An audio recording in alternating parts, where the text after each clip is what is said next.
sunrise, new day's dawning, and it's calling you and me, where the mighty Mississippi flows by Memphis, Tennessee. We've got woodlands, fields, and water. Hey, there is no better way. You can find out all about it on Outdoors with Larry Rea. Make some time, take the family, ask a friend, but don't delay. Listen up and learn about it on Outdoors with Larry Rea.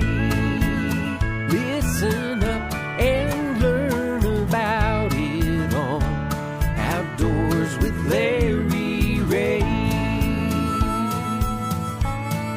Good Saturday morning and welcome to another edition of the award-winning Outdoors with Larry Rea. Brought to you proudly by Tennessee Wildlife Resource Agency, Barton Power Sports, Sportsman's Warehouse, and Best Care Home Services. Now, here's your host, Larry Rea. Hey, good Saturday morning. Welcome to Outdoors with Larry Rea. We talk outdoors for the next 90 minutes on this April the 6th, and he couldn't wait 10 seconds. But we're indoors. How can you talk outdoors indoors? Well, we do that for about 18 years, and you've done it a lot of that. Yeah. We can't even open a window here at our luxurious Intercom radio studios. I see you survive April Fool's Day.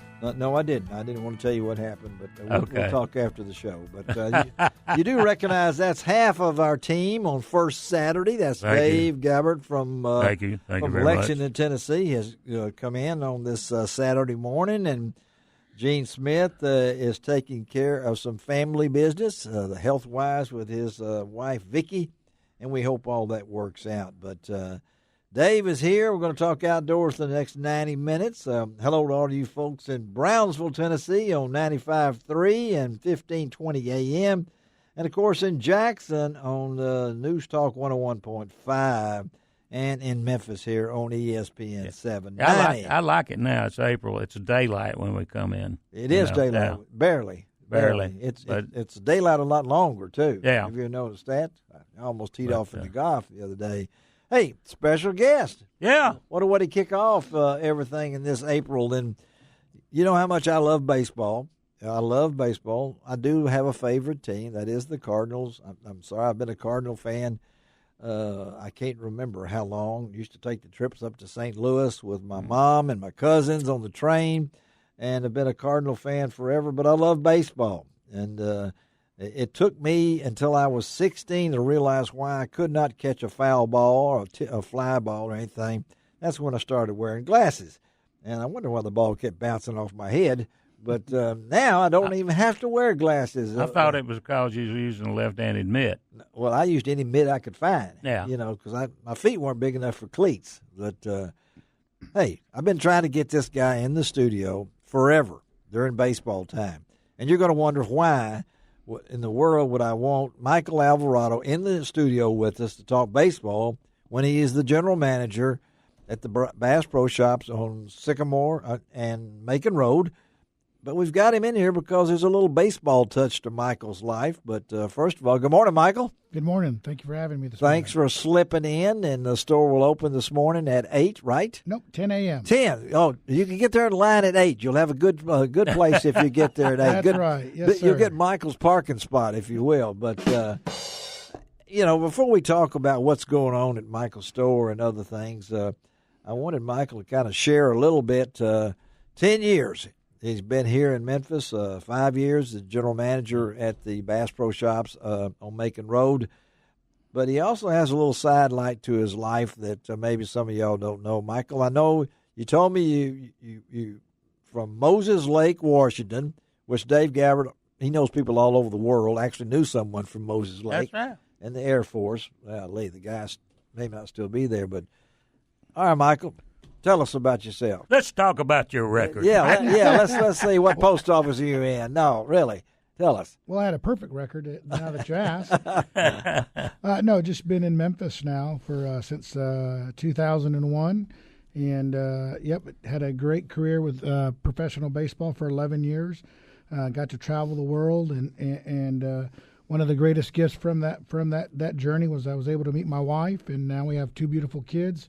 And now I get to enjoy baseball with my son. And just to highlight with that, he hit his first home run on Sunday. All right. Yes. Yeah. All right. So how old is he? He's 11. So He's 11, so he's playing what? competitive baseball for boys of summer. Okay, for the boys of summer. Is that not a cool name? Isn't that? That's a Absolutely. cool. What position?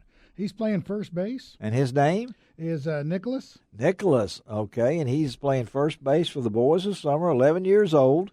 And you have another child, too. Yep, my daughter Bree, and she does dance for the middle school. And another proud moment, last year they were world champions at in Orlando. So a lot of things happening. So I'm very, very blessed and thankful that all this came together, and I took the chance to pursue a career in umpiring. As everyone said, it could never be done. You always hear the naysayers that say it can't be done. Yeah. And so I took the chance. When I went in 1991, there was 500 of us that attended the academies of umpiring. Believe it or not, there is umpire school. Yes, there is. Yeah. And out of the 500, they took 50 of us, and from the 50, they took 25 of us and gave us a contract to work our way through the minor league system, and that's what I did. So let's catch Buck as he quickly went through that career awful fast. You know, I mean, out of Moses Lake, Washington. So tell us how in the world did you grow up playing? Did you want to be an umpire when you was a kid, or did you boo the guys? I mean, let's be truthful here. Yeah, that was one of the things. I always played catcher and third base, and I always saw our coaches yelling at the umpires, and I thought, man, that's kind of a cool thing to do. So at 18 and going to college, I thought, man, on the weekends I could make a few extra dollars umpiring. I was able to do men's slow pitch. I did 3 World Series for men's slow pitch. And that's kind of how I found Mr. Jim Evans. Okay. And went to his Academy of Umpiring School. And in Florida? In Florida? He was in Phoenix, Arizona. Okay, so you went to Phoenix, so you had to pay. You went to this school. Yep. And there was 500 of them. And you kept whittling. Is that was that 3-week crash course? I mean, what's umpiring school like? It's 6 weeks every day. There's no day off, and you're just learning the rule book, learning how to handle situations, and the most important thing, handling someone in your face yelling at you that you missed the call or missed the pitch. So they would actually demonstrate this in front of you. I mean, they would give you the tests. What your reaction would be? That is correct. They would verbally abuse you. Yes. Oh my goodness. Sounds like boot camp. Yeah, it does. Yeah. It was for an umpire. Yes, you know? that's what it was. Both my brothers and my dad were military, and that's what when I would tell them, they're like, "Wow, that sounds like a boot camp." To your point, and away we went. But I just love baseball. I love sports, and again, it let me get out of a small town. I just had always said I wanted to go and see the world, and what better place to do it and get paid a little bit of money while I got to travel the entire United States. Well, let's talk about this because you're running through that. I want to hear this because it's something I've been wanting to hear from Michael for a long time. I mean, you see him walking the floors at the Bass Pro Shops over on Macon Road, and so you went to the school. 25 of you got picked. And I guess you don't exactly jump to AAA. So talk about where were some of your stops in those young years? I started out in the Northwest League. Northwest League, that's your home. That is correct. So you were umpiring the Moses Lake Rams or something like that, no? No, we didn't have a team in Moses Lake. We were in Idaho, Oregon, and Washington, and Bellingham, Washington, and Everett, Washington were the only 2 close places, and Yakima, Washington. So you umpired in what would be considered Class A, or what is that? Short Season A. Short Season A, okay. A few years there, then I got moved to the Midwest League. The Midwest League, and that's is that A ball yet? Or that's what we call low A baseball. Okay. And then your pay scale has jumped from there to this now. Yeah. And your travel expenses. Okay, so you were in the Midwest League, and then you went. How long were you there? I was just there for 3 months. And 3 months. I got promoted to the California League. All right. Okay. So that's Lodi and all those Modesto. Yeah. Okay. California. Okay. And actually, a good story of that is Mr. Dave Roberts, the now general manager of the Los Angeles Dodgers. Yes. Him and I made a commercial. You and David Roberts. Yes. You made a commercial? We talk every now and then. I wish him luck on his adventure as a manager and his trip to the World Series. But we made a commercial for Bank of the West, and the catch was I was the home plate umpire, and Dave slid into home plate, and I called him safe. And of course, the caption is you're always safe with Bank of the West. And so you made money. I mean, that's your little side. Yeah. That was my side job.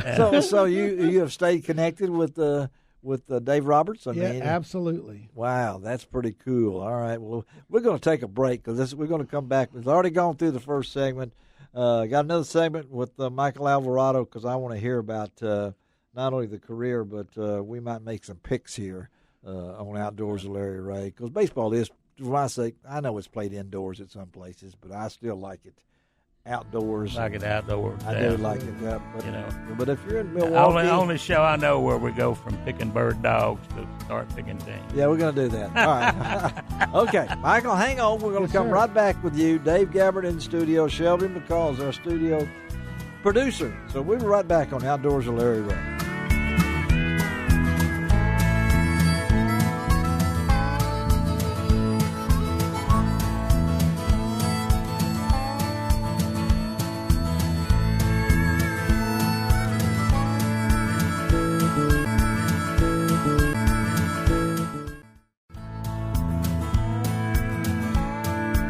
Welcome back to Outdoors with Larry Rea, brought to you proudly by Tennessee Wildlife Resource Agency, Barton Power Sports, Sportsman's Warehouse, and Best Care Home Services.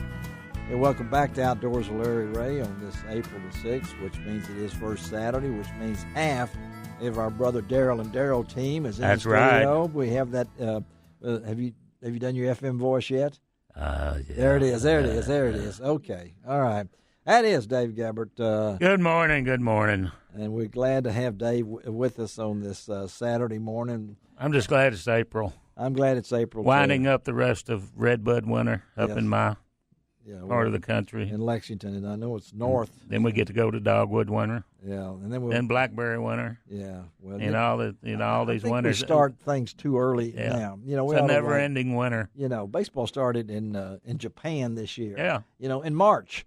And baseball I just come back from Florida. Spring training was down there. Yeah. I love spring training. Well, we got a special guest in studio with us, and we kind of stopped him in full steam there. That's our good friend Michael Alvarado, general manager at. He had to catch his breath. Yeah, I'm catching my breath at Bass Pro Shops over on Macon Road, and Michael is talking now. If you missed the first segment about not only his family he's spoken of, his son and his daughter and everything like that, but we're talking about his career as a professional umpire. So he started out at umpire school, 500, whittled it down to 25. They sent him off to rookie ball, then the Midwest League, and now he's in the California League as we get to him back now. And he's telling this story about Dave Roberts, the manager of the Dodgers, who actually made a commercial with Michael back years ago, and I know, Michael, it's now available on VCR if you want to. That is correct. I still have the tape. Yeah, you still have the tape. I know where to use it. Yeah, he watches it all the time in his office. That's why the door's closed when you go see Michael. That's right. But talk about now. So you're in the California League. So how long do you stay there?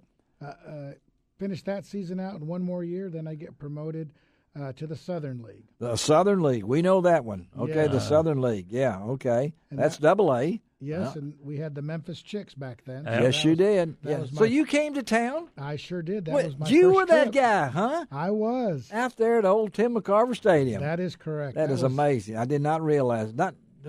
When you came through, and you had a crew that traveled together. That's correct. And move around, not knowing that you'd ever come back to Memphis, I'm assuming. in those days. You didn't when you were coming into town to umpire the Chicks. Did you think about? I think I'll stay here someday. No, not a. You didn't, did you? Thought. Not a thought. Not a thought. Okay, so you stayed in the Southern League for how long? 2 more years. 2 more years in the Southern League. Traveled to all Nashville and Memphis and Little Rock, I guess. We played the Travelers back in those days too. The Arkansas Travelers, my old team. And then you did get the promotion to AAA. You got to AAA, right? Yes, sir. I got to AAA, and then the adventure started even more. Talk about it. Now we get to fly. We don't have to drive. Oh, are these in what little 2-seaters or that? Sometimes it felt like that. It did, didn't it? So you got to fly. And so what AAA league did you work? The Pacific Coast League. The Pacific Coast League. This was before Memphis was part of the Pacific Coast League, I'm assuming. No, that was the first year. I actually umpired. The first year, okay. I umpired actually the first game there when we had the St. Louis Cardinals. It was the first game there with Mark McGuire. Yep, everybody came. I was there. I had third base that afternoon. You had third base. Yep. I still got my ticket from that game. Yep. That was a great. Wow. And what a beautiful stadium that they built. Was that not a day though? Oh, I mean, it was incredible. Did you realize the importance of that game, and could you feel the atmosphere of that game? Wasn't it? Absolutely. It was just incredible. It was a feeling like no other. Yeah, it was an incredible day. And the ballpark was opening. We opened the St. Louis Cardinals. So you were in the Pacific League, and then when did talk about the transition? I mean, you reached a point. Why? Just through hard work and perseverance, and then also as we talked about spring training, that's when we kind of got our call up. So I've got to go up and work the Chicago White Sox and the Colorado Rockies, and that was a lot of fun. Really? Okay. Yes, and my dad was there. That made it even more special. Yes, yeah. And as I was walking out through the tunnel and onto the field, I'm going to put my dad behind home plate, and Mr. Don Baylor. Don Baylor says, "Where are you going with? Who's this?" And I said, "This is my dad. I'm going to put him in the seats while I umpire first base." And he said, "No, you're not. He's going to sit right here next to me." And boy, I can still remember that like yesterday, even though it's been over 20 years. Really? My dad just glowing and sitting there with Don Baylor, and I'm at first base, nervous as heck, going, "Oh my gosh!" Here I'm in the big leagues, and my dad's sitting in the dugout now, hoping nothing happens because if I throw somebody out, I don't know, are they going to be nice to my dad? You know? Okay. So, well, you bring up a subject, Karen. Did you ever eject anyone? Oh, absolutely. He jumped on that, didn't he? Yeah. I mean, many times. I mean, no, you got an example of something that might have happened to you as an umpire? Well, I think the funniest one is in AAA with as you're a Cardinals fan with member Andy Bennis. Oh yes, I knew Andy Bennis. I'm following. Yeah. Yes. He had a temper. Yeah. Yes, he did. So we were in. You ejected Andy Bennis? Yes. Oh. He was down on rehab. And it was my fault because everyone was hitting home runs off of him. Oh, so he took it out on you, huh? Yeah. So he had a few choice words for me, and I had to tell him he was done for the day, and he didn't like it. And I have a great picture of from the newspaper that they took a picture of him just going. And of course, he's a lot taller than me. So yes, he is. Yeah, he's towering over me and pointing his finger at me and giving me a lot of good words. And I like to say advice. Advice. And you. So it takes you back to your days at the Evans Umpire School, and they're yelling in your face then. So here's Andy Bennis yelling in your face, and all umpires have a classic way to eject people. Did you have your own style on that? Oh, absolutely. I wouldn't get too excited because I didn't want them to get... Well, show me now. We're sitting in the studio. All right, Michael. With the right hand. Oh, the right hand. He's gone, huh? Okay, he's gone. All right. You didn't rear back and put that big thing. You're out of here, huh? No, I never had that. I just was kept under control and knew he wasn't yelling at me personally. It's just... He was mad. He was frustrated. He was frustrated. If you give up 5 home runs and it's only the second inning, I don't think that there's not much I could do for him. He showed up for batting practice. That's about right. Hey, my question to you, Michael, yes, when sir. you're behind the plate, Yes, on sir. plate, and the catcher isn't about it, how much trash talking is going on? Believe it or not, not much, because the catcher at the higher levels really helps us to dictate the strike zone. Yes. Oh, okay. Yeah. You see, like with my son in the competitive baseball, where the coaches and everybody get excited over the pitches, and the catchers are the ones that really dictate the strike zone. If they catch the ball in the right spot, and believe it or not, these pitchers, as you see when they throw at somebody, they need to get ejected because they have control. Right. They do have control. They can put that ball anywhere they want, and that's an amazing gift that they all have as a pitcher.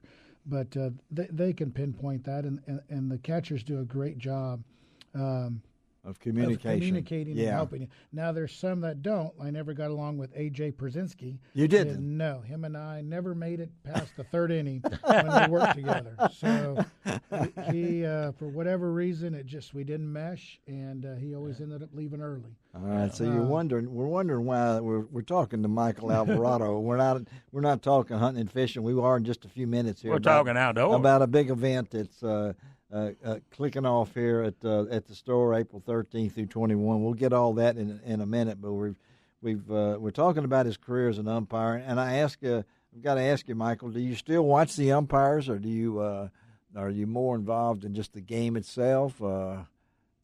No, absolutely. I watch the umpires, even watching in my son's games. I just like to watch them, and then I'm a true fan of the sport. I love baseball. You do, I watch everything that everybody does. As it dictates the games. Well, it does dictate the game. In fact, we have a young man from Memphis that's in the big leagues, Andy Fletcher. Absolutely. And I know Andy real well. Knew his dad, Reimer, the late Reimer Fletcher, who's so proud of Andy and what Andy has accomplished as a big league umpire. And I know that a lot of folks, you can jump from the really quick today from A-ball to major leagues in about 2 years.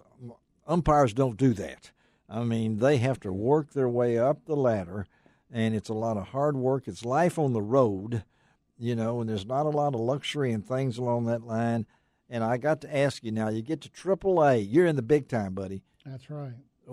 So what are you making for meals a day? Back then, it was $25 a day. $25 a day. Yeah, that's a lot of McDonald's. Yeah. That's a lot of McDonald's because of that. So when did you step out of baseball?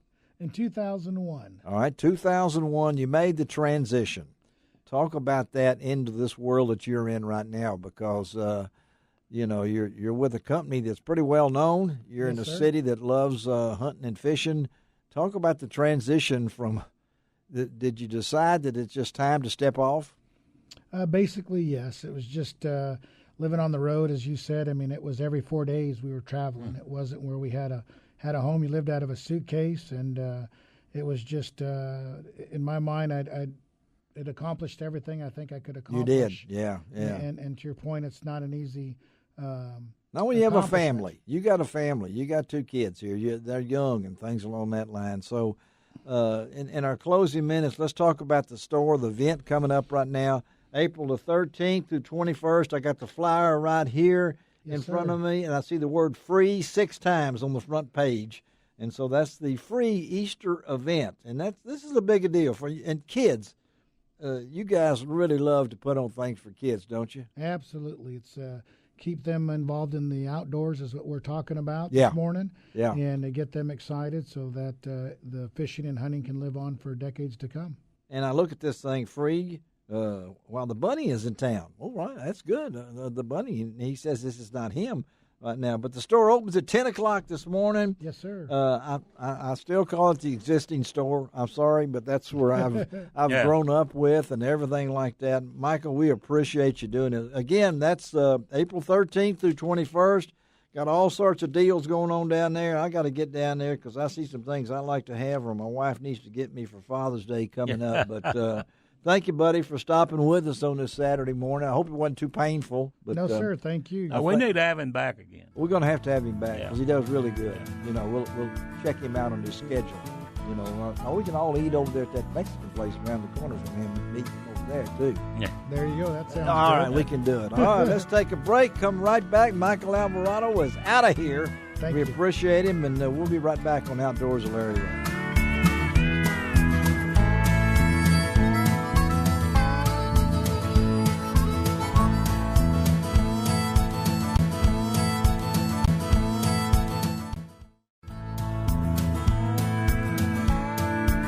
Welcome back to Outdoors with Larry Rea, brought to you proudly by Tennessee Wildlife Resource Agency, Barton Power Sports, Sportsman's Warehouse, and Best Care Home Services. Hey, good Saturday morning. Welcome back to Outdoors with Larry Rea. Talking outdoors every Saturday morning for you good folks in Brownsville and Jackson, of course, in the Memphis area. And this being first Saturday, again, Dave Gabbard is in studio with me. Longtime information officer for the TWRA who retired. Yep, I'm an ex-minister of propaganda. Ex-minister of propaganda, and, of course, really had a good time talking to Michael Alvarado on the first two segments. Most of you folks know Michael as the general manager at the existing Bass Pro Shop on Macon Road, but he also was a professional umpire for more than a decade. And it was really interesting to hear him talk about umpiring. I had no idea that he umpired the first game at AutoZone Park between the Cardinals and the Redbirds. Golly. Well, speaking of something coming up, it's boiling over. It won't be long. We're transitioning back into food. I've transitioned back into food, which I'm good at here on Outdoors with Larry Rea. There's an event coming up, and it's almost a decade in the making. This will be the 9th annual Bowling for a Cure. And when I mentioned that to somebody else, they said, well, does that hurt? I said, no, it does to the critters. It's funny when you handed me the show schedule, and I was looking at it, and I'm going. I kind of look like bowling. I go, bowling? I didn't know Somerville had a bowling alley. No, not Bowling for a Cure. But Bowling for a Cure. And so our good friend Robbie Parker told me that we need to talk about this, and who better to talk about, he said, than Dr. Greg Reeves out of Somerville. Good morning, Greg. How you doing? Doing fine. How are you guys? We're doing great. All right, let's talk about it. First, let's talk about your association with DU. You've been a member for a couple of years? Yes, sir. How long you been a DU member? I don't really know offhand. I've been since a kid and then high school. Well, there you go. Okay, time to go duck hunting in Arkansas. Long time ago. Long time ago. Well, that just lets us know, that you're not a pup, but you're also an avid duck hunter. And this event is not only all about ducks, but it's also all about raising some money. So let's talk about Bowling for a Cure. Yes, sir. It started about 9 years ago. It was actually part of a fishing event for the St. Jude Bass Tournament. Yes, it was. Every year. Yes, it was. It was part of the St. Jude Bass Classic. Yeah. And they asked the anglers to raise money. And there's been a select group of anglers out of the ones that have fished it. It ends up being about the same ones every year. And this is how me and my partner have decided to raise money each year. And when we say Bowling for a Cure, you better explain that to some people doesn't understand that. Well, everyone always talks about this time of year boiling crawfish. Yes. So low country boil crawfish, all the fixings. And then we have some people that they don't like crawfish as much, and we had a competition barbecue team for about 12 years, and so we have barbecue also for those that don't eat crawfish. And it's going to be April the 13th in Somerville. Now tell us where it's going to be located now. It's going to be located at the Fayette Market Company. That's an event venue place here in Summerville, and they host weddings and things, all kinds of stuff, receptions and whatnot. And they had offered us the place over the last couple of years to host the event because it had finally gotten so big that we couldn't just have it at my house. I can understand that. It depends on what size house you have. Okay, but I understand. Not that big. Okay, not that big. And so where is this located now? Because somebody asked me about that. So I know it's in Somerville. If you can get to the square of Somerville and turn by the courthouse at the light, when you come up to a street, it will be Market Street. If you turn right and go past the old Fair Theater and just keep driving straight, that street will turn into Midland Street. And it is right down on Midland Street, almost straight across from the plumbing supply store. So it's very easy to find. And not too far from Herb Parsons' original home, I bet. No, sir, not at all. You go right past it.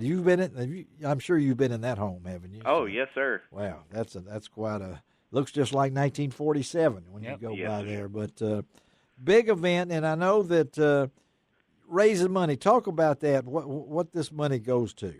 Well, obviously 100% of our proceeds are going to go to St. Jude to help the kids and to help the doctors and the people there fight cancer day in and day out. And I myself have had a first cousin that's been a patient at St. Jude. Yeah, I've had a best friend from high school who's had a daughter, a patient at St. Jude.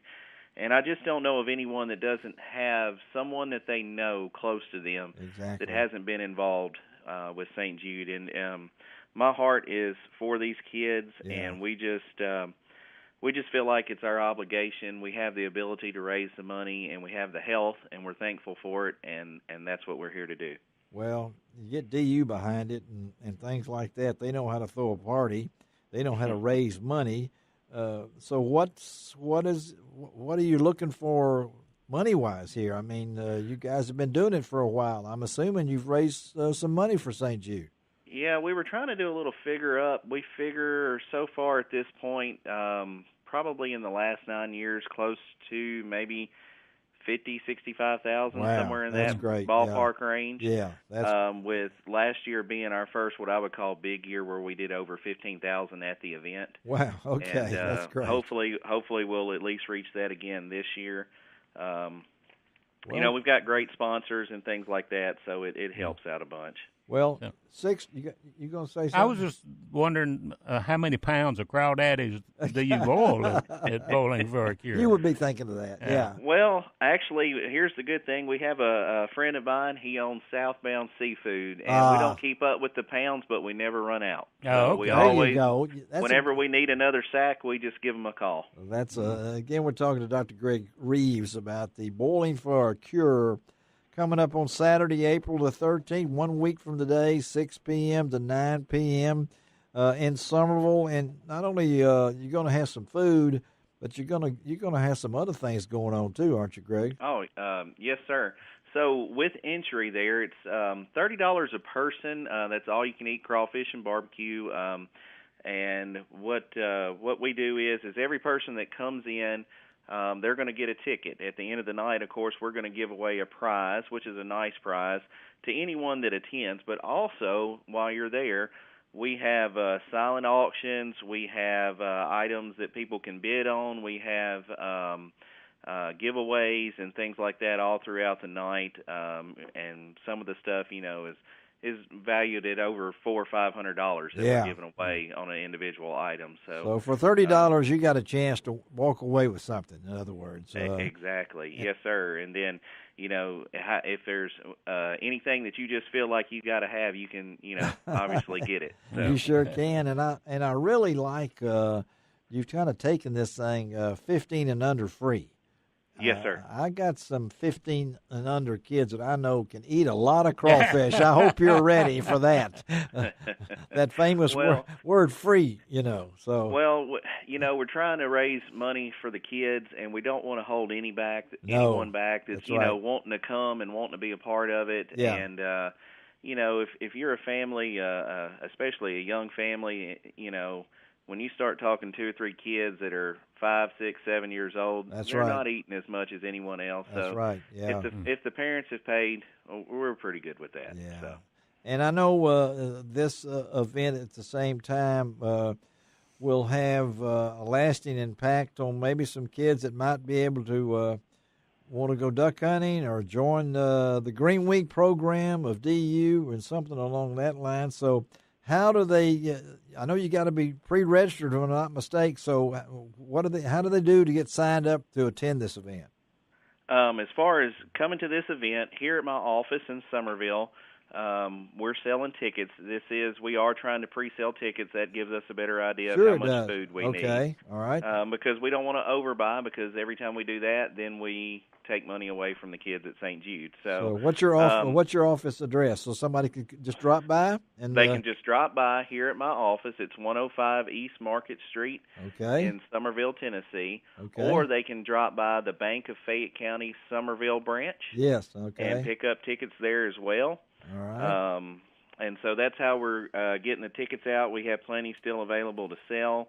So we would love to have people at this event. All right, folks, that's next Saturday, April the 13th, from the 6 to 9 in Summerville. As Dr. Reeves said there, that's 105 East Market Street at his place, and go to the Bank of Fayette also and get your tickets. This is a great event. Thank you, Greg, for being with us on this Saturday morning. Hope everything goes great. Anytime we can help the kids, we love to do it here on Outdoors with Larry Rea. All right? Thank you. Thank you, Greg. Thank you. All right. Greg Reeves, Dr. Greg Reeves. And, these kind of events are, where the wild game circuit is over. I had a great time at Crossroads Baptist Church last Saturday night. Wonderful time out there. As far as I know, the last one, that's it. And then all of a sudden we jump into crawfish now. Yeah. So, would you eat the equivalent of 3 deer on the hoof at your wild game dinners? Yes, I ate some hoofs. I think I did. Okay. It's when you're speaking, it's hard to really eat a whole lot. They had more than enough to feed all the needy people in Memphis, I think. And Shelby McCall, thank you, Shelby. Shelby was there to play the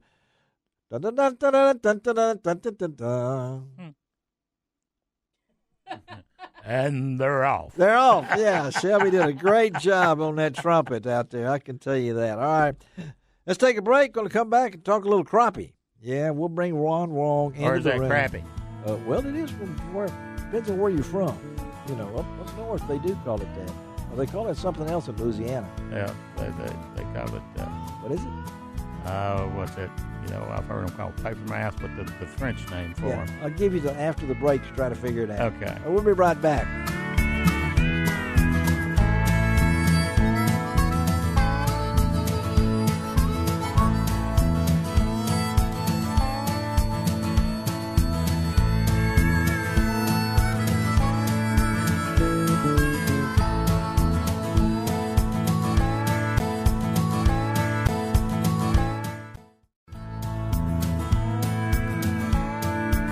Welcome back to Outdoors with Larry Rea, brought to you proudly by Tennessee Wildlife Resource Agency, Barton Power Sports, Sportsman's Warehouse, and Best Care Home Services. Hey, welcome back to Outdoors with Larry Rea on ESPN 790 here in Memphis, and also you good folks in Brownsville, 95.3 FM, 1520 AM, and of course News Talk 101.5 in Jackson, Tennessee. You're just everywhere, aren't you? I'm everywhere, and that's your voice again. Jackson is close to your home in Lexington. Oh, yeah. And Dave Gabbard is on the line with us right here in the studio on this first Saturday of the month. Gene Smith would normally be here, but he has his wife has continued to battle some health issues, and so, Gene, our prayers go out to Vicky there, and Dave has been listening a great first start. Michael Alvarado of the Bass Pro Shop on Macon Road talking about his days as a professional baseball umpire. Talk about a big event that's coming up next Saturday here in the Memphis area, the Bowling for a Cure. Raised $15,000 for St. Jude last year, St. Jude Children's Research Hospital. And now we're going to talk to a man. If anybody needs some money, this is the guy to talk to.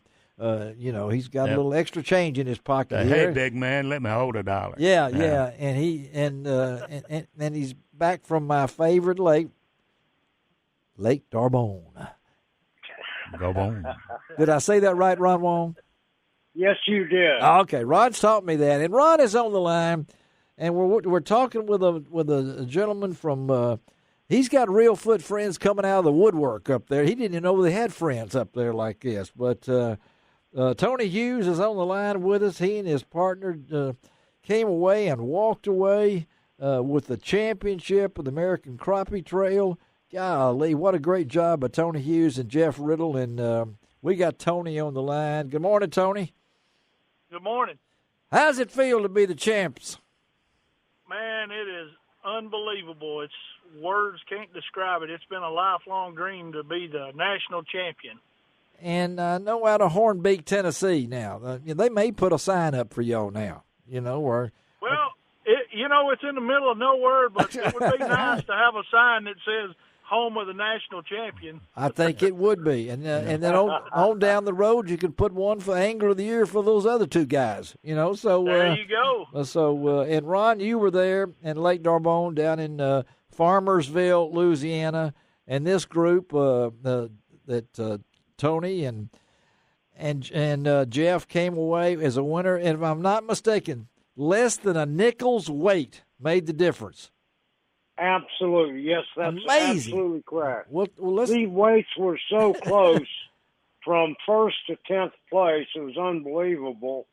And even after the first day weigh-in where the field was cut to 50, yeah, it was 0.007 of an ounce between 50th and 51st place. It's pretty amazing. But I have to tell you something. Tony and Jeff are really the epitome of a excellent championship team, and the way they carried themselves and showed everybody real class in terms of how they did it. Very, very humble. Well, they used to be humble. They're not humble anymore now. You know, they done moved on. No, talk about it. Talk about it, Tony. The experience and what you were projecting as you went in. Ron had talked a little. We've talked about this event leading up to it, and of course, Ron's our man on the scene there. And talk about your anticipation before the event, and then as you went through it. How nerve-wracking was this? I mean, well, this was the first of a kind tournament where it was an elimination after every day. Yeah, and that was something new for everybody. That brought the tension on. That was your main concern coming into this tournament, was to make the cut every day, and every day at the weigh-in was a nail-biter. We were pretty fortunate. We had a pretty good pre-fishing time and caught good fish, so we kind of thought that, you know, we were going to do pretty good, but you never know. You know, these tournaments, people tell you they're not catching fish, and then at the weigh-in they come in with these big bags. You know, they tell those fishermen lies. Yeah, we know that. We've known Wong long enough. Okay, so we understand this. So, and so as we approach the final day, and Ron is there, he knows about it. You're catching, I understand, 1.5 pound, 1.75 pound crappie everywhere, which just blows my mind like this. And you ended up with, listen to this, folks, they ended up with 35.94 pounds. And that final stringer was over 11 pounds. And I got to say over 11 pounds because that over 11 is what won it. So talk about the final day. And, Ron, you got to, once Tony tells it, you kind of walk us through the stress from watching it out front and how it felt to be there. But go ahead, Tony, talk about it. We the final day we had a 1/4 pound cushion, and we thought we could do this. Yeah, that's amazing. That's not much. That's really. Not much, but 4 ounces. I think that's what I weighed when I was born. Yeah. You know, But we thought we had a spot that we had pre-fished on a Saturday, and we'd caught some really good fish there, and we knew that no one else would probably fish that area because we kind of kept an eye on it. But we took a big chance on the final day, moving from the first 2 days of the tournament. Yeah, you did. To go fish that. And we went there, and our fish had moved on us. It took us a little while Saturday morning to locate where they had moved to. Yeah. But we couldn't get the big fish that we needed, 1.75 pounds to bite. We made another move a little bit later, and when we made the other move, we hooked a 1.75 pound fish that would have put us way over the top, but we lost it. I couldn't get the net under in time. So when we went to the weigh-in, we knew it was going to be close, and we was worried the whole time. And I know, Ron, you were there. The tension was there. I got to believe with so many people so close. So what was it like to be in the audience? Well, I will tell you, first of all, most of the crappie, or a lot of the crappie at Lake D'Arbonne had spawned, and that's kind of what made the weights so close as they were. Yeah. So many 1.5 pound, 3/4 fish were caught. And to be a spectator and to see all of this unfolding was unbelievable because, you know, it was less than 1.5 pounds that separated 50th place to first place after the second day. That's just amazing. And it's pretty amazing. And this was after the first day. But there were so many firsts of this tournament that was pretty unbelievable. And Tony, I want you to talk a little bit about this. But on the last day, as the top 25 fishermen were coming in to weigh in, obviously the tournament was held on Lake D'Arbonne in Farmersville. The weigh-in was at the Ruston Railway Center station, downtown Ruston. Well, that's about a 25-mile little hike. Yes, it is. But they were escorted into town by a police escort that blocked off every intersection and everything else. Tony, what was that like to be escorted into town? We felt like the presidential arcade going down through there, you know. People were stopping, pulling over on the side of the road. I think most of the people were pulling over because they didn't know what it was. They thought it was a funeral. They thought it was a funeral, Tony. I don't know if you knew about that yet, but they thought it was. Hey, we're talking to Tony Hughes here about he and Jeff Riddle winning the American Crappie Trail National Championship event, Farmersville, Louisiana, on Lake D'Arbonne. And I know that I read where Matt Morgan, the man behind this, he and his wife called it an epic. And it was an epic. In fact, if I'm not right, a total of $136,950 was handed out Saturday, making it the largest payout in the history of professional crappie fishing. Now, yes, it was. Tony, that adds a lot. I mean, when you think about this, and you guys have been fishing a long time, and you got the guide service on the lake and everything, and I've asked this to other people. Ron knows it. What has the ACT meant to you and you and Jeff? Well, we've been fishing crappie tournaments, Jeff and myself, for long time, 30 years practically. Practically 30 years. Yeah. And it's just been a hobby, basically. You're not going to, we was going for the bragging rights. That's right. Now, But now you get rewarded. Yes, you do. Financially for it also. Yeah, that 1099 when it comes is. Yeah. That tax. You're in a different tax bracket now, Tony. I didn't want you to know if you didn't know that now. So. That you'd really never. But it's a life changer. Yeah, it is. Yeah, it's because you're going to carry this with you guys the rest of your lives. Exactly. That's going to be up there in black and white, and I've got to say, for the Reelfoot area, Ron, you mentioned this. Other mentioned this. We know how good fishing is at Reelfoot. Now this really it's got to really pump. Maybe more people are going to come to Reelfoot now. That's what they're hoping anyway. Yes, yeah. They want it to bring more people there, yeah. Because there's a great crappie fisherman at Reelfoot, and to do this. And you have to look at Tony and Jeff. That's their home lake. Ronnie Cap, Steve Coleman. Yeah, the Jackie Van Cleve, Tim Blackley. Yeah. Billy Blakely. I mean, it goes on and on and on. It's pretty amazing. And if I'm looking right before we let you guys close, we got one coming up 26th and 27th. Is that the next event, Ron? Mm-hmm. Okay, we got Ross Barnett, and we can already tell you that where's that national championship going to be? Next year. Sardis. 2020, in March of 2020. Sardis Lake. Let's hear it. All right. Yes, it is. Hey, we appreciate it, Tony. Thank you. Congratulations, man. And I know Ron will track you down and do some more on you, but be sure and tell Jeff congratulations, too. You represented a lot of folks in not only Reelfoot, but West Tennessee pulling for you, and we're happy for you. Okay, buddy?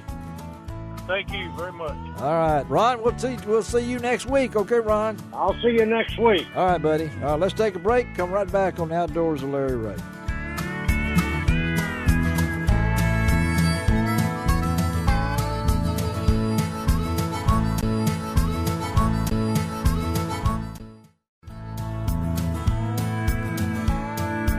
Welcome back to Outdoors with Larry Rea, brought to you proudly by Tennessee Wildlife Resource Agency, Barton Power Sports, Sportsman's Warehouse, and Best Care Home Services.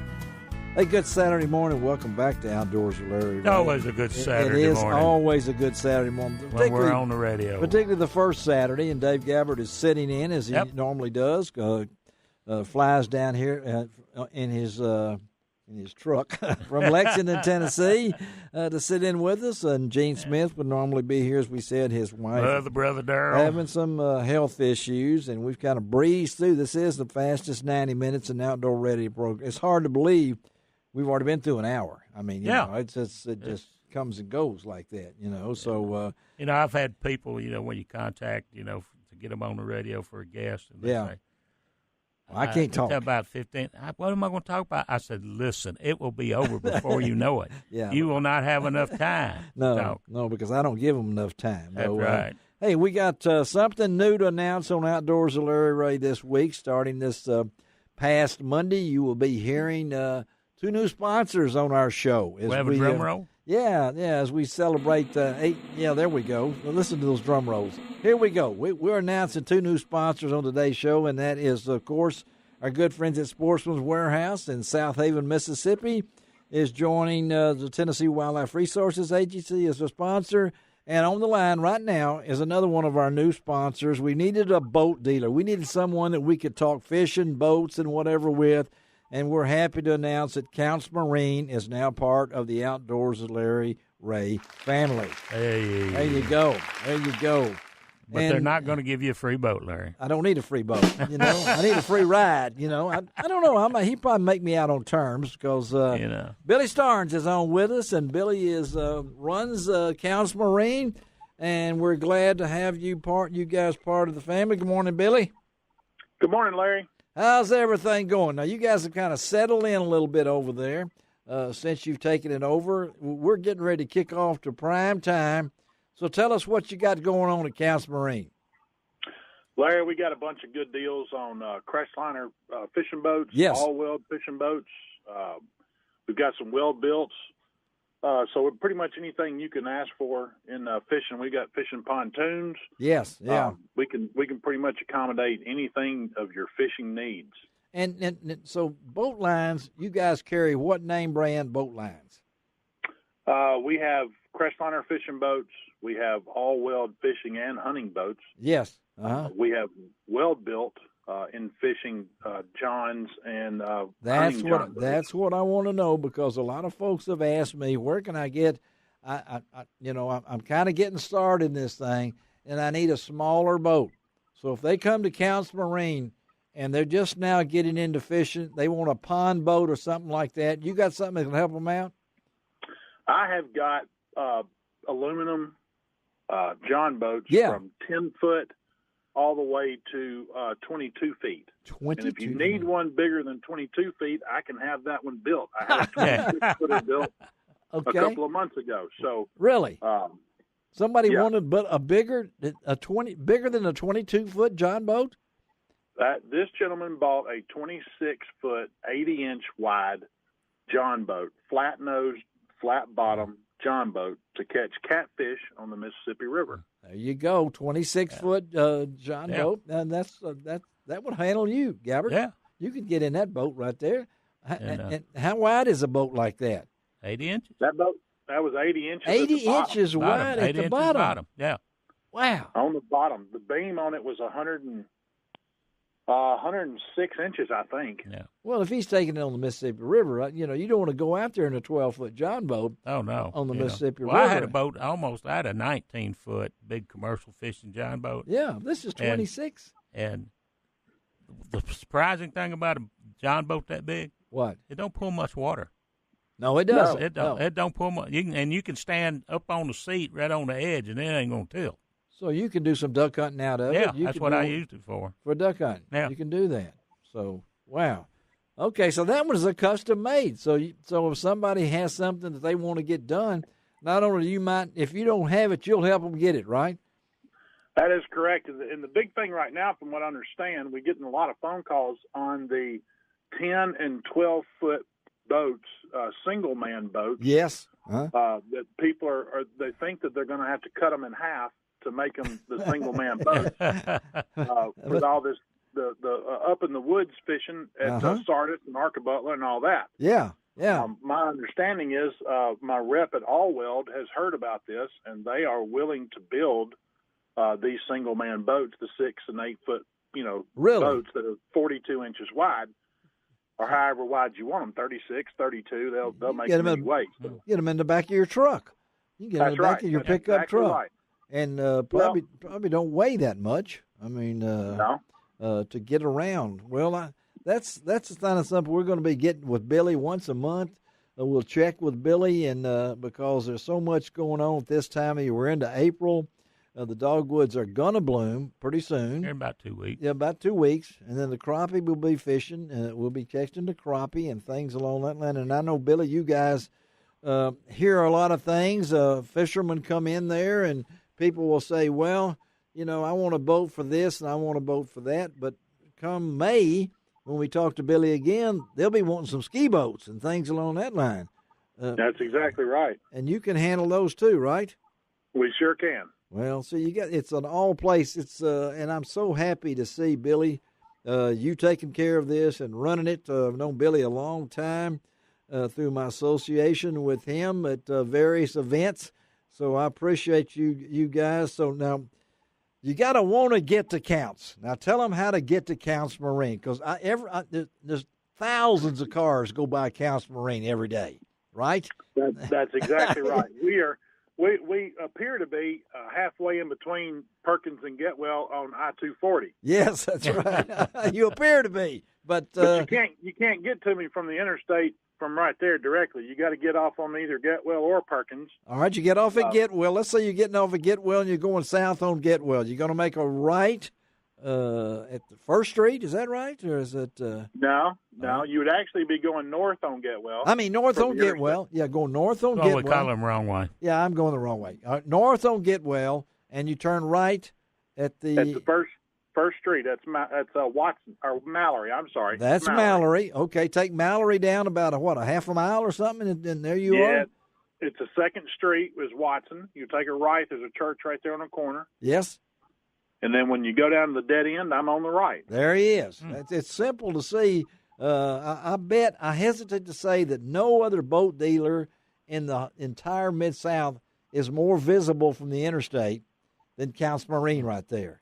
That's right. And if you could just work your magic, or maybe someone that can get a turn lane right there into your business, let me know. Okay, all right. That would be great. We would love that. Yeah, I think maybe we can talk to somebody about that and get Billy done on that. Hey, Billy, thank you. So, what are the hours now at Counts Marine?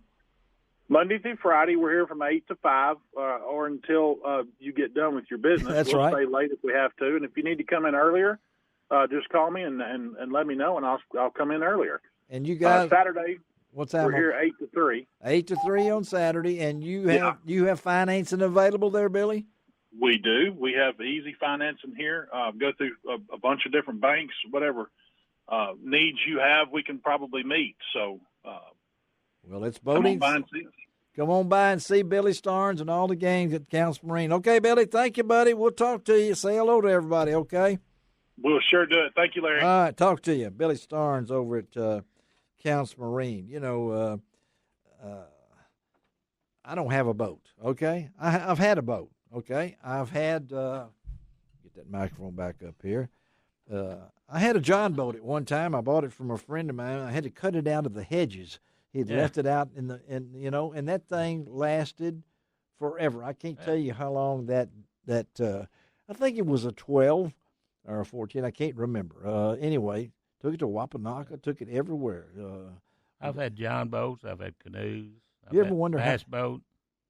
You've had I got a couple of kayaks now. You got a couple of kayaks now. Mm-hmm. Go seal hunting every now and then. Really? Yeah. You and Rand, your personalized kayak, though. Yeah, things along that line. But a John boat, how did it get that name? I don't know. That is a question for you listeners out there. Go to lroutdoors.com, send me an email, and tell me what is the correct spelling of John boat, and also how does it get that name? I want to hear that. I'm kind of like the guy on the radio that asks people to call in. You don't have to call in. Go to lroutdoors.com. Send me a comment. I'll get you will win a prize. It'll be a good prize. You always give good prizes. I always give good prizes. But John Boat. John Boat. So is it JOHN or is it JON? Is it a dash? Is it one word or two words? Yeah. And was it John from the Dear John letter? I mean, I just want to know. I figured you would know. And you think about that for a while. I'll think about it. Think about that for a while. Dave just got back from Florida. Yeah. Big trip down there. Had a chance to shoot that he does. And you've never done any cowboy action, though, have you? No, never done. Have you ever thought about that? I thought about it, but you would have been great, man. I mean, with the Fu Manchu, your mustache and your little beard right there, you would be. I could just picture you right now. And I've got too much invested in the other shooting sports. All right, so tell them you do what kind of shooting? I shoot trap competitively, but I like to shoot, everything. I like to shoot black powder for fun. He does. I've been shooting. He's got all of my black powder stuff. Yeah, I went weeding through it the other day. Yeah. I forgot to tell you, I found some more. Okay. I figured you had more. That's because what I had was. No, I've got more. I found it, but I'm afraid, embarrassed to give it to you though. And, But he does competitive shoot down in you've been to the Grand. You've been to Vegas and shot. And you've been to Florida this past. I just got back from Florida. And that shoot there was there was open division, was it? Or you have an open division when you go to another state. Like I was at the Florida State Shoot, their championships, and they have categories for residents and open categories that. So doesn't say non-residents, it's open. It's just open, yeah. Or they'll say non-residents sometimes. I ended up on the Saturday the singles championships. Tying for first place in the my division. You did. Yeah, I had a shoot off with a gentleman from New York. From New York. Yeah. Trouble is on the shoot off he broke 50, I broke 49. So. Oh, come on. But it was. That was close, wasn't it? Good. I was just down there for the. When did you miss your one? Late or early? That was late. That's got to be late. It was about the 23rd target on the. I can't. On the the second 25. Yeah. So from then on though, it took some. You had to stay focused. Because you didn't want to get beat 2 or 3. Yeah. And he was a gracious gentleman. He says, "I'm glad you missed that one." He says, "Because I was running out of ammo." See there? He was into his shells that he had to shoot the next day. They had bought so much ammo. Because you do take a little ammo with you. Oh right? yeah, I take a. How much? I don't know. You rather not tell me. 7-8 flats. Really? A couple of thousand. So you put them in the back of your truck, pull your camper, Uh-huh. and all this. Of course, some of it's for my wife. She likes to shoot practice a lot. So. Oh, it's just amazing. But I want to mention one other thing before we get into the next segment. Well, we're going to talk shooting. We got turkey season going on. Yes, we do. Okay, so be aware when you're out there. I was out in the woods the other day. I'm going, ticks. It's tick time. So you want to be careful about that. Yeah. Use some good repellent. And mosquitoes are going to be terrible. Yeah, mosquitoes, as much rain as we had. And everybody, we've been talking boats and crappie fishing. Everybody's going to be wanting on the lake. Hey, that water's still cold, folks. Oh, you want to wear that PFD. Hypothermia will set in a hurry, right? It will, because we're kind of like we were saying, we're kind of winded up the redbud winter, fix to get into dogwood winter, then into blackberry winter, and just like that, all that good winter. All right, we're going to take a break, come back, and we're going to talk to Holy Terror. Oh yeah, on Outdoors with Larry Rea. Now that'll keep you guessing for a while. We'll be right back.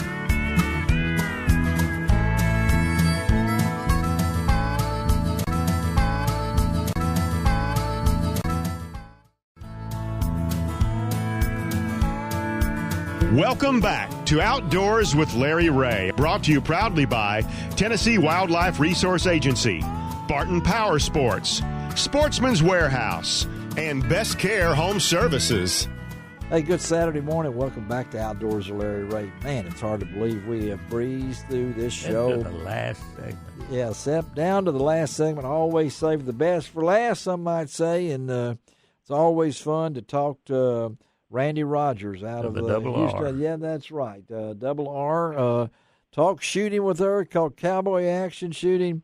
And really I wanted to talk to her about an event that took place back a while back. It was in Phoenix, Arizona at the Cowboy Action Shooting event at National Championship. And, of course, she represents one of my favorite companies, and that's Team Ruger. And Randy, as always, good morning and welcome to Outdoors with Larry Rea.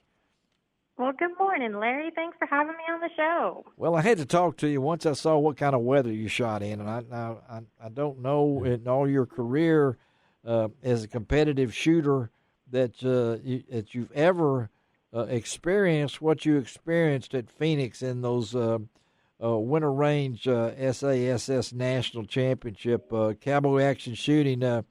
Let's talk about that before we get into what happened there. So tell us about what kind of weather you had to compete in. Well, Larry, it's funny. I've been shooting 21 years, and you think going to Phoenix, Arizona, you're probably going to get some sun and a little bit of desert heat. Yeah. But we actually got rain, we got snow, we got hail, we had wind, and then it did finally, the sun came out the very last day, but it was so cold.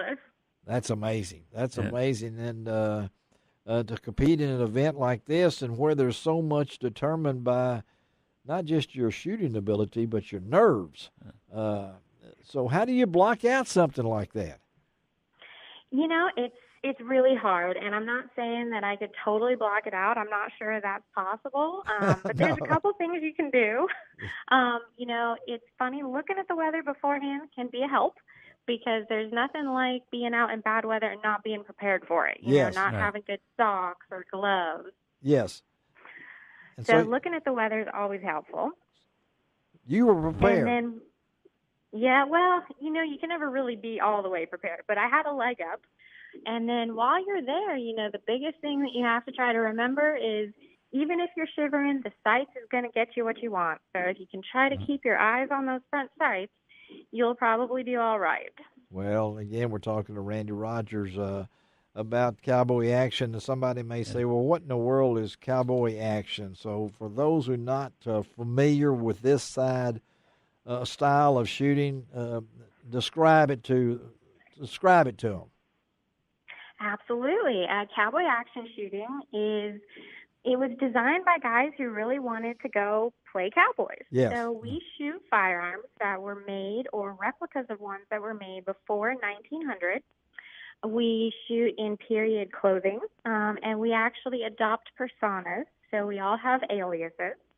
And we try to shoot steel targets as fast as we can under a timer, and there are penalties for misses or doing things out of order, not following procedure. But basically, we get to pull out single-action pistols, lever-action rifles, and either pump or double-barrel shotguns and have us a lot of good time. And if I'm not mistaken, 12 different stages. I'm trying to remember this. 12 different stages, Old West style, so it makes you feel like that. And you did mention that you take on a persona of a different name. And we've talked about this. If you've not heard Randy before on Outdoors with Larry Rea, shame on you, because listen to this. Your grandfather, I went back and looked, that was your grandfather, Gene Percy. Is that right? Yep, Gene Percy is his real name. Evil Roy, right? Yes, sir. My grandfather is Evil Roy. And your grandmother was Wicked Felina, right? Correct, after the Marty Robbins cowboy song. I love Felina, yeah. And then what is your name again? So I had to have a bad name because I come from a bad family. Yes. So my name is Holy Terror. So I've got to ask you, I've asked you this before, how did you come up with that name? Well, no one can remember exactly, but I think that mostly it was because I was a holy terror when I was about 2 or 3 years old. So she's hung on to this all the time, and really when you talk about it, it's taken you to places I guess you never dreamed, right? Oh, I've been so fortunate. I've got to travel over to Australia and New Zealand. I've got to work in the industry. I've gotten to meet hundreds of thousands of just amazing individuals. And all the time I'm doing it, I have a smile on my face because I get to be shooting. And you're not bad at it, girl. Now, you got to admit that, okay? Now, let's think about this. Now, if you go back and look, world championships, she's won a few of these things, and she's competed all over the world. And at the same time, I don't think the enthusiasm is gone. Do you love what you're doing? I love it so much, Larry. I wish I could be on the range right now. Well, everybody that, they talk ranges, but, out there in Phoenix, the Ben Avery complex. That's where it was held. Yeah. Have you been there? I've been there. You have? It's built, it's built by the Arizona Game and Fish. Uh-huh. They named it after, finally adopted Ben Avery was outdoor writer. Okay. For the Phoenix paper. Right. So he was a big promoter of public ranges. And but what impressed me when I was out there, the practice area, they have, do they incorporate in the championship the mounted part of it? What do you mean? Yes, they do incorporate the mounted part. They have 2 mounted arenas for practicing. You shoot off horses. You shoot off horses? Yeah, at targets. Out there, they had, 2 practice areas. When I was out there, they were practicing, riding out there, shooting. You didn't try that, did you? No. Okay, I'm glad. I just wanted to make sure. It's a good drop right there. But what about being part of Team Ruger? I mean, that's got to be special to you. Oh, man, Team Ruger has been such a pleasant experience. We've got so many great shooters. We've got Doug Koenig, Yes, he's done so many great things with the Bianchi. We've got Trevor Balcom, who is a wounded veteran. He shoots from a wheelchair, and he has taught me so much about, enthusiasm and enjoyment, and then shooting. He's a great shooter, and we just brought on 2 new ladies, Maggie Reese over from California. Yes, excellent three-gun shooter. Maggie, yeah. And we've got a new junior, too. You got a new who? We have a new junior shooter, Miss Beth. Oh, really? Okay, and then you're the veteran then. So, I mean, you're looking at this, and I noticed, tell us what style gun do you use? You got a name here. I was trying to say, I can't pronounce it. I want to make note. What, tell us about your pistol. Well, my single action pistol, I shoot Ruger's Vaqueros. That's it, Vaqueros. Vaquero. Is that not Ruger cool? Vaquero. Yeah, that's cool. And that's single action. So she does that with, and you've been with Ruger for how long? Well, they started their team last year, so I got to shoot with them for the last 2 years. But the Ruger Vaqueros that I shot with in February, I actually shot with when I was 12 years old. Really? Okay. I didn't realize that. I've had them for a long time. And you have a real life. Tell our listeners tell our listeners what your real life is, okay? Well, my joke is always I have a real life in that I actually have a real life job that I go in and I work in an office. Yes. And I get to sell holsters for a living. Isn't that something? Yeah. I mean, what better thing could you think for Randy Rogers than to do this? And let's look around.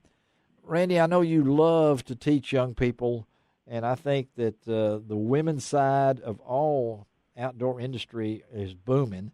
And I know that from whether it's shotgunning now, pistol shooting, anything like that. A lot of folks, a lot of young gals look up to you. What advice do you give when someone asks you, I'd really like to get into this?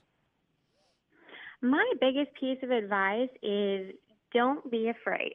Don't be afraid. Many people, they're nervous and they're scared and they think they won't be a good shooter or that people aren't going to want them to be out on the range.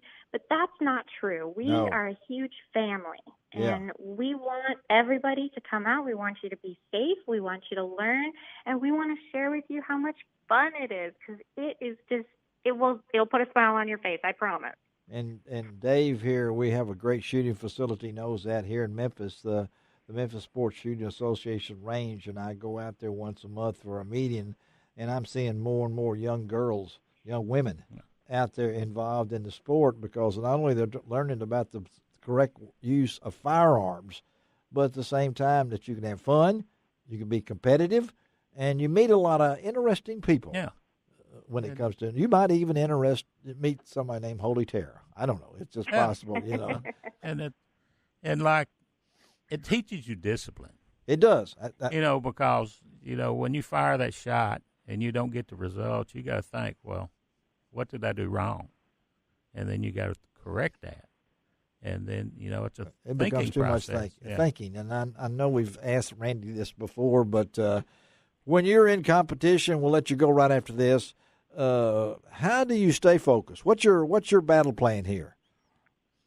Well, it's one of those things that I think your mind can really only focus on a few things at a time. That's right. You can only think about one or two things. That's about it. Otherwise, you get distracted. And so, for me, I make sure that I try to practice at least a couple of times a week so that I have a lot of muscle memory and I don't have to think about more than just lining up the sights and squeezing the trigger. Oh, well, you do it pretty good. Randy Rogers, thank you for being on Outdoors with Larry Rea. As usual, a great treat. Continued success, and we'll stay in touch. Okay, girl? Thank you, Larry. Thank you. Have a great day. All right, have a great one. All right, Randy Rogers. There's a big something coming up Tuesday night. Yep. Tuesday, got of course, chronic wasting disease. That's it. The buzzword of all deer season. Yes. They're having another meeting in Somerville. At Fayette Academy. Since Fayette County was one of the, it is. Counties that it was, found in. So head up there Tuesday night, 7 o'clock, Fayette Academy, right there on Highway 64. Can't miss it. Can't miss it. It's right there on the right. Right on the right, going into Somerville. Let me tell you about next week's show real quickly. Ron Wong and John Gordon will be studio, but we're going to talk Charlie Jones. Our good friend Charlie Jones and Stacy Walker just got back from Argentina, where they went red stag hunting. Now we got to hear the stories of how these guys do, and Charlie's an inspiration for a lot of people that he's plugging along. And then. And don't forget that we're going to talk to Andrew Cox of Costa. That's those sunglasses. I told you all about that. And then trying to come up with book authors Tim Huffman and KJ Houtman. That's on Outdoors with Larry next week. Dave Gabbert, thank you for being with me, buddy. Always a pleasure, I know Mr. you had Ray. to get up early and come down here from Lexington and tell your wife hello. We survived. I'll get to see all the little critters cross the road in front of you. Yeah. Early in the morning. Just don't. You run over a few of them, I know. A few armor. No, not really. Not really? Yeah, okay. I slow down. You do slow down? I do slow down. Just don't swerve, yeah. Okay? Shelby McCall, thank you for taking care of us. This is Larry Rea reminding you I do each and every week. It doesn't cost an extra cents to be a good sport. And also, God bless the USA.